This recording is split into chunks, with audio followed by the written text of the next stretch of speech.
Exclusif. Le père de Jonathan Morison parle de son champion de fils et précise si tout le monde avait cherché à comprendre. Pour plus d'informations sur ce sujet, retrouvez-nous après le générique. Mais avant de commencer, n'oubliez pas de vous abonner et d'activer la cloche de notification pour ne pas manquer nos prochaines vidéos. Bon visionnage.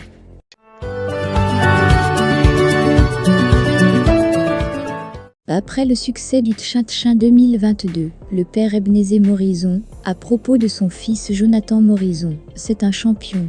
Il déplore que le message derrière ses propos critiques n'ait pas été perçu, ainsi que le silence passé sur une autre réaction qui avait suivi. Le père Ebenezer Morison parle à nouveau et qualifie de champion son fils Jonathan Morison, qui a réussi l'organisation de la première édition de son tournoi de Maracana baptisé Tchin 2022. Nous avons joint son père qui révèle les qualités intrinsèques de son fils, se dit incompris et s'explique. Pouvons-nous avoir votre réaction après la fin de la première édition du Tchin organisée par votre fils, tournoi qui a connu, selon plusieurs observateurs, un immense succès? Souffrez que je ne me prononce pas sur les sujets qui ne concernent pas Jésus-Christ.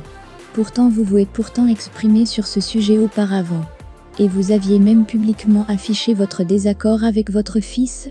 Après ça, il y a eu un deuxième post, dans lequel j'ai dit que le surnom que je lui ai donné depuis son enfance, c'est champion. Il est béni, et rien ne doit lui résister. Mais là, aucun média n'en parle, contrairement à ce que certains jeunes pensent de moi, je ne suis pas un père qui expose ses enfants. Malgré ces différentes sorties comme celle d'hier sur Lif.tv, avec la bien-aimée Connie Touré, que j'ai suivie, je demeure un père protecteur, qui ne s'est jamais repenti des bénédictions qu'il donne à ses enfants. Jonathan a toujours le zèle de la jeunesse, et je crois qu'avec le temps et la sagesse, il se ressaisira. Comment avez-vous accueilli le succès du Tchin? Cuisine interne. Sachez que je ne regrette pas mon premier post, parce que les gens ont tout lu, mais ils n'ont pas compris le message derrière.